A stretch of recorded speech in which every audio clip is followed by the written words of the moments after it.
There are two types of the energy: positive divine and negative demonic. Divine traits include the qualities such as annihilation of the fear of death or loss, purity of the mind, self control, control over the senses, reading the scriptures, austerity, non violence, speaking the truth, spirit of renunciation, kindness, forgiveness, and no pseudo pride and ego.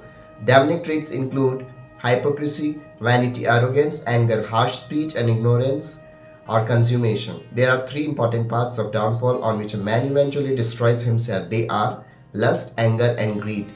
Every human being should analyze himself and see how many positive and negative traits or qualities he actually has. After that, he should improve them with wisdom and understanding and discrimination.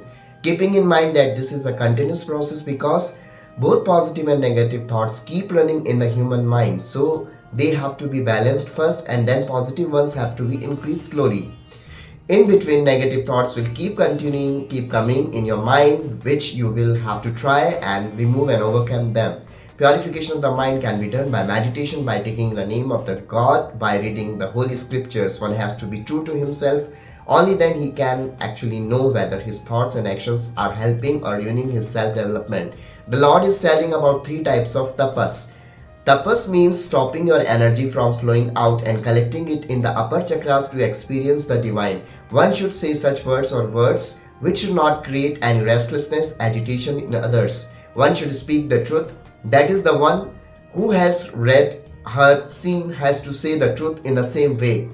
There should not be no rudeness, insult, slander, taunt in anyone's speech. A lot of energy flows out even by speaking, so it is advised to speak less. This is the reason that earlier sages, wise men used to take a fast or vow of the silence, the purpose of which was to save the energy.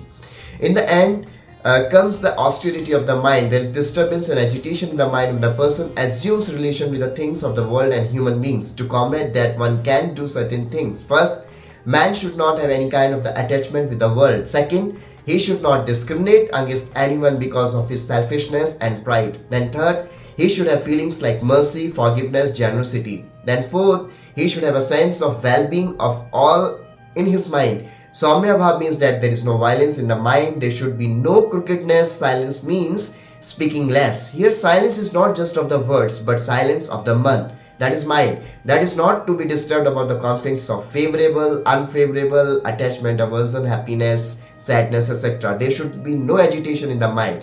Restraint of the mind means to control the mind, that is to remove the mind from where it actually wants to go, wherever it wants to put it, which means not to be a slave of the mind. Take it under your control, be its master. Purification of bhav. The house in which there is absence of selfishness, pride, there is a sense of well-being of others, it is called Shuddha Bhav. In this way, being happy even in adverse circumstances, not allowing it to affect oneself, remaining gentle even after listening to the bitter things of others, not having any harm in the mind, etc., are all called the penance of the mind.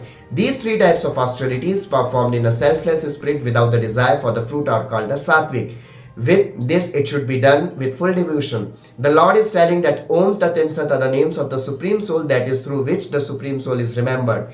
Om is the first universal sound which was first resonated in this universe and is resonating still continuously.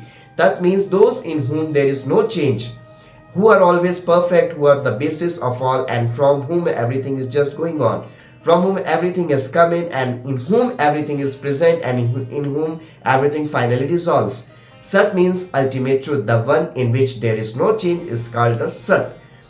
The Lord says that whatever sacrifice, austerity and charity is done, it should be done in order to attain salvation, not just because of the greed of getting the things in return. Liberation means identifying oneself with this body, feeling an intellectual attachment. After being freed from them, he wants to free himself from the feeling of the divinity. One who is he should do all his deeds in this way, should do that create attachment, lust and desires. The reasons for doing so should be completely eliminated. Whatever is there in the world is for some time, which will change tomorrow.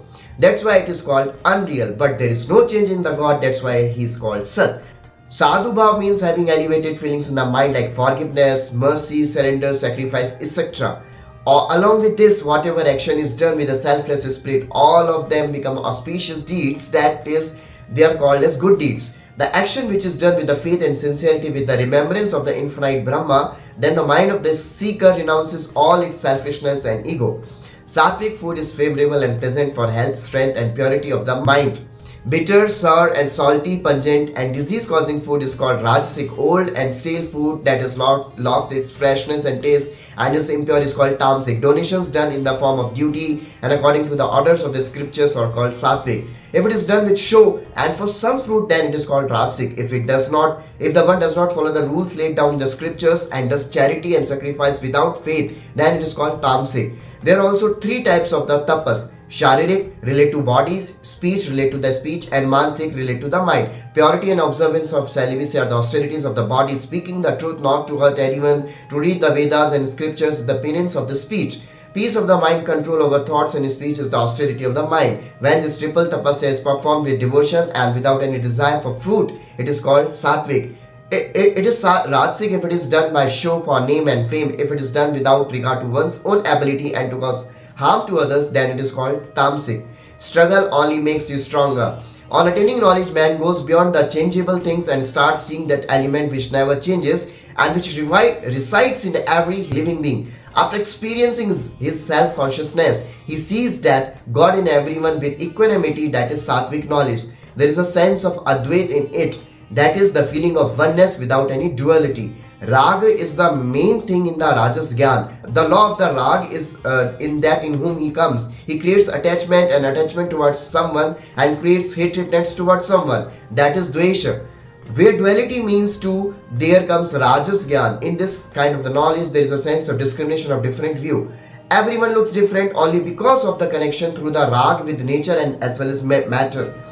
Tamas man considers this mortal body to be his true form and remains attached to it. They do not know the soul, the divine, and the element of the nature. Tamasic pravritti completely denies the existence of the God. So, dear friends, from body to the mind to the soul to supreme soul, experience this journey with continuous daily practice and austerities and detachment. It's very sad to live this life without any self-realization and dying just with ignorance. Namaskar.